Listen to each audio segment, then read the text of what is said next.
Dinala ngayon ang F4 member na si Ken Ju sa Batanes kasama si Iza Calzado. At nabighani raw ang Taiwanese star sa ganda ng lugar. Makichika kay Lars Santiago.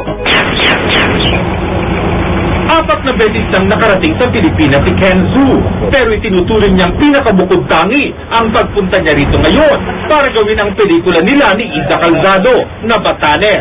I love this place.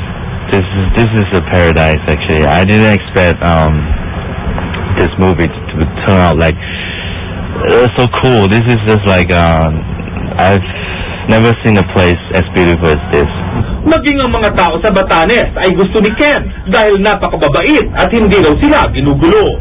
First time ni Ken na nakatrabaho ang mga Pilipinong staff at crew at puring-puri niya ang mga ito. They are definitely the most heartwarming ones, you know. They make me feel like home every day, you know, and then it's really good. Now they are like family to me.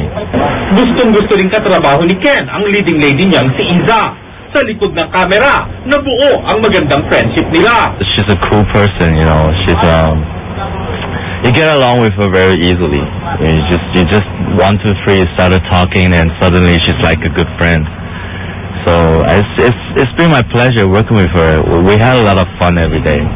Dahil nagustuhan ang Batanes, plano raw ni Ken na bumili ng property doon. I'm thinking about doing a little invest here because I think this is a very promising site, but there's a lot to do. Habang dumadaan ang mga araw, lalong nadadagdagan ang paghanga ni Ken sa lugar ng Batanes.